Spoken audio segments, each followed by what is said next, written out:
Good morning, good afternoon, good evening everyone. और आप देख रहे हैं सिकोपीडिया यूट्यूब चैनल और आपके साथ मैं हूं हरित। तो चलिए स्टार्ट करेंगे class number 2 mission Haryana GK 1.0 आपका एक कोर्स की सेकंड क्लास हम पढ़ने जा रहे हैं और कुछ नया आज हम पढ़ेंगे और फिर इसके बाद लगाएंगे मॉक टेस्ट। चलो बिना देरी किए हम आगे बढ़ते हैं। पर बच्चों आज का हमारा जो टॉपिक होगा कि हरियाणा को अलग अलग समय में अलग अलग नामों से पुकारा जाता था। ठीक है, इसके अलावा हम ये भी बात करेंगे कि पौराणिक और सांस्कृतिक मान्यताओं के अनुसार हम हरियाणा के बारे में कुछ अलग पढ़ेंगे।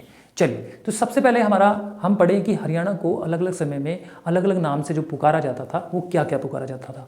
तो देखिए, सबसे पहले आप ध्यान से सुनिए, जो स्कंद पुराण था उसमें हरियाणा को हरियाला क्षेत्र के नाम से जाना जाता था। हरियाला क्षेत्र, और इसका मतलब होता है कि हरा भरा क्षेत्र या समृद्ध भूमि। ठीक है, तो स्कंद पुराण में इसे ये कहा जाता था हरियाला क्षेत्र। अगर हम बात करें, पृथ्वीराज रासो नामक एक ग्रंथ है जो चंद्रप्रदायी जो द्वारा जो है रचित है, और इसी में सबसे पहले हरियाणा शब्द का स्पष्ट उल्लेख है।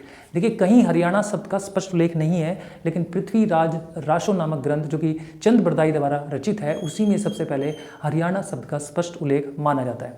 अब अगर हम बात करें महाभारत की, देखिए महाभारत में भी कहीं पे भी हरियाणा का पूरा स्पष्ट रूप से या सीधे हरियाणा शब्द नहीं है। वहाँ पे भी हरियाणा शब्द नहीं है, बल्कि वहाँ पर तो बहुधान्यक प्रदेश कहा गया है। महाभारत काल में हरियाणा को बहुधान्यक प्रदेश कहा गया है। और बहुधान्य का मतलब है बच्चों, यहाँ पे क्या होता है, यहाँ पे होता है धन धान्य व कृषि समृद्ध प्रदेश, यानी धन धान्य से भरपूर और कृषि समृद्ध प्रदेश इसे कहा गया है महाभारत काल में। इसका मतलब ये तो तय है कि महाभारत में सीधे हरियाणा शब्द यहाँ पे नहीं है और उसे कहा भी नहीं गया है। ठीक है, चलिए अब हम पढ़ते हैं कि पौराणिक और सांस्कृतिक मान्यताओं के अनुसार हरियाणा की बात करें तो हरियाणा का पालन पोषण जो है वो विष्णु जी ने किया।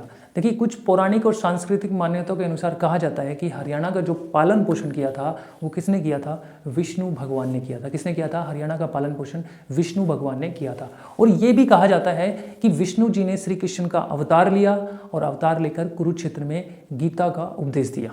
ये कहा जाता है पौराणिक सांस्कृतिक मान्यताओं के अनुसार, और आज हम ये सुनते भी हैं, कथाओं में भी सुनते हैं, और वास्तव में ये चीज़ है भी। अब अगर हम बात करें कि हरियाणा की जो उत्पत्ति है वो किसने की, तो पहले बच्चों हरियाणा की उत्पत्ति एक्चुअल में देखा जाए तो ब्रह्मा जी ने की थी, क्योंकि ब्रह्मा जी ने इसी क्षेत्र से, हरियाणा क्षेत्र से ही जो है वो सृष्टि की रचना आरंभ की थी। कहते हैं कि हरियाणा से ही सृष्टि की रचना जो है स्टार्ट की थी, और कहते हैं कि वेदों की जो रचना जो है वो यहीं इसी क्षेत्र से यानी हरियाणा से स्टार्ट हुई थी। क्योंकि सबको पता है, हम सभी को पता है कि जो वेदों के रचयिता है, जिसे वेदों के जनक कहा जाता है, वो ब्रह्मा जी ही माने जाते हैं। तो आई होप आपको ये सारी चीज़ें बहुत अच्छे से समझ में आई होगी कि हरियाणा को अलग अलग समय में अलग अलग नामों से पुकारा जाता था, और पौराणिक और सांस्कृतिक मान्यताओं अनुसार जो है हरियाणा की पालन पोषण किसने किया, हरियाणा की उत्पत्ति जो है किसने की, इसके अलावा गीता का उपदेश किसने दिया, इसके अलावा बहुत सारी चीज़ें जो मैंने बताई कि वेदों की रचना किसने की। तो चलिए अब लगाते हैं मॉक टेस्ट, और जो भी हमने पढ़ा उसी का हम रिवाइज करते हैं, याद करने की कोशिश करते हैं। तो लेट्स स्टार्ट। तो चलिए लगाते हैं टेस्ट और मॉक टेस्ट, और अच्छे से आप प्रैक्टिस करिएगा। ये जो क्लास सेकंड है और इसकी अच्छे से जो भी अभी हमने पढ़ा उसी का हमारा ये मॉक टेस्ट है। कुछ क्वेश्चंस है जो आपने पढ़े, उसी को रिवाइज करने के लिए जो हमारे एक्सपेक्टेड और क्वेश्चन जो हमारे पहले से ही प्रीवियस जो एग्जाम में आए हुए हैं, आपके कंपटीशन एग्जाम HSC CET वगैरह में आए हुए हैं, तो वही क्वेश्चन है। चलिए स्टार्ट करते हैं। तो फर्स्ट क्वेश्चन पे बच्चों क्या है, फर्स्ट क्वेश्चन है स्कंद पुराण में हरियाणा को किस नाम से पुकारा गया। स्कंद पुराण में हरियाणा को किस नाम से पुकारा गया। तो आपके पास ऑप्शन है बहुधान्यक प्रदेश, ऑप्शन बी हरियाला क्षेत्र, option C Haryana, option D Brahmavrat. तो इनमें से 4 ऑप्शन आपके पास दिए हुए हैं, इनमें से सही ऑप्शन बताने पर बच्चों आपको याद होगा स्कंद पुराण में हरियाणा को हरियाला क्षेत्र के नाम से पुकारा जाता है। तो हरियाला क्षेत्र यहाँ पर सही आएगा, मतलब आप कह सकते हैं option B is correct, option B is correct. तो चलिए सेकंड क्वेश्चन की तरफ बढ़ते हैं। तो सेकंड क्वेश्चन है आपका, हरियाला क्षेत्र नाम का अर्थ क्या है। हरियाला क्षेत्र नाम का अर्थ क्या है, आपको ये बताना है। तो ऑप्शन है पानी वाला क्षेत्र, ऑप्शन बी युद्ध भूमि, ऑप्शन सी हरा भरा जंगल, और ऑप्शन डी रेतीला प्रदेश। तो सही ऑप्शन आपको चुनना है। देखो, हरियाला क्षेत्र, हरियाला यानी हरा भरा जंगल, तो इसका मतलब ऑप्शन सी इज करेक्ट, हरा भरा जंगल या हरा भरी भूमि भी कह सकते हैं, हरा भरा एक तरह से कह सकते हैं भूमि। ओके, क्वेश्चन नंबर 3 की तरफ बढ़ते हैं। पृथ्वीराज रासो नामक ग्रंथ में सबसे पहले हरियाणा शब्द का उल्लेख मिलता है। यह ग्रंथ किसने रचा। देखो, पृथ्वीराज रासो ये एक ग्रंथ है जिसमें सबसे पहले स्पष्ट रूप से हरियाणा शब्द का उल्लेख मिलता है, ये सभी जानते हैं।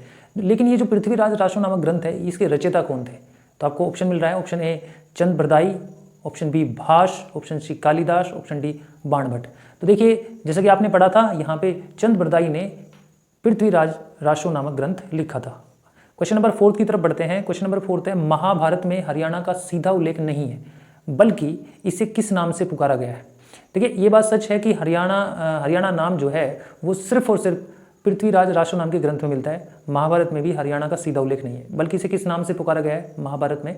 Option A Kurukshetra, option B Bahudhanyak Pradesh, option C Brahmavart, option D Haryana. तो फिर बच्चों, यहाँ option B is correct, Bahudhanyak Pradesh इसे पुकारा गया है महाभारत काल में। ओके, क्वेश्चन नंबर 5 की तरफ बढ़ते हैं। महाभारत के अनुसार बहुधान्यक प्रदेश का क्या अर्थ है?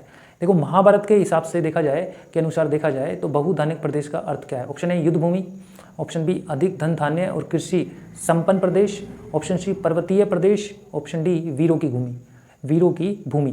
तो सही ऑप्शन आपको बताना है। तो पर बच्चों, सही ऑप्शन यहाँ जो आएगा वो सही ऑप्शन आएगा, आपको पता होगा, बहुधान्यक का मतलब होता है अधिक धन धान्य और कृषि संपन्न प्रदेश। तो option B is correct.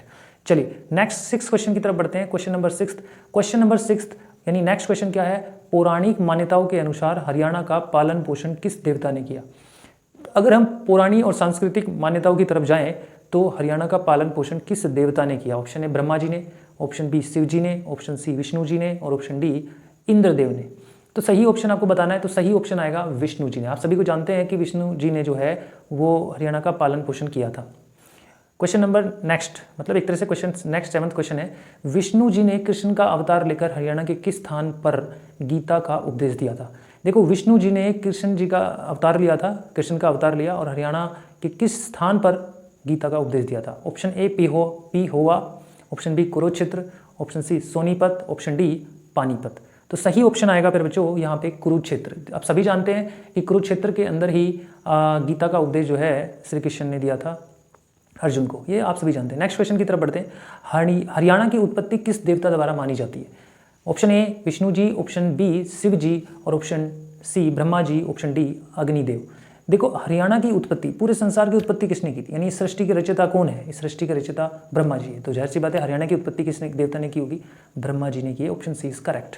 Okay, next question, मान्यता है कि सृष्टि की रचना ब्रह्मा जी ने कहाँ से प्रारंभ की? देखो, ये मान्यता है कि सृष्टि की रचना ब्रह्मा जी ने की, लेकिन ये प्रारंभ कहाँ से की थी? अगर बात करें तो ऑप्शन ए हरियाणा से, ऑप्शन बी हिमालय से, ऑप्शन सी गंगा तट से, ऑप्शन डी पुष्कर से। तो सही ऑप्शन हरियाणा से, हरियाणा क्षेत्र से ही एक तरह से सृष्टि की जो प्रारंभ है, रचना करने की प्रारंभ है, वो यहीं से की थी। और नेक्स्ट क्वेश्चन, वेदों की रचना कहाँ से मानी जाती है? यानी वेदों की जो रचना की शुरुआत है वो कहाँ से मानी जाती है? Option A Kurukshetra Haryana, Kashi Uttar Pradesh, Ujjain Madhya Pradesh, Mathura Uttar Pradesh. सही ऑप्शन बताना है। तो ऑप्शन आपके पास ए करेक्ट होगा, कुरुक्षेत्र हरियाणा। नेक्स्ट इज आपके पास क्वेश्चन नेक्स्ट है, वेदों के रचनाकार किसे माना जाता है? हम ये भी कह सकते हैं कि वेदों के जनक किसे माना जाता है? Option A Vyas ji, option B Vashishtha ji, option C Brahma ji, option D Valmiki ji. देखिए, आप सभी जानते हैं कि वेदों के रचयिता और जनक किसे माना जाता है? ब्रह्मा जी को। तो ब्रह्मा जी यहाँ पे सही ऑप्शन आएगा, यानी ऑप्शन सी इज करेक्ट। तो हमने अभी जो भी आपसे क्वेश्चन कराए हैं वो आपके जो आर्टिकल्स हमने पढ़ाए थे, हमने हरियाणा मिशन 1.0 जो जीके का कराया था, उसमें उसी से रिलेटेड ये सारे क्वेश्चन आपके सामने हमने बताए हैं। अच्छे से पढ़ते रहिएगा, अपनी कंपटीशन तैयारी करते रहिएगा और हरियाणा जल्द से जल्द अपनी जॉब आपको मिलेगी। ये मेरी तरफ से आपको good luck. So thank you very much.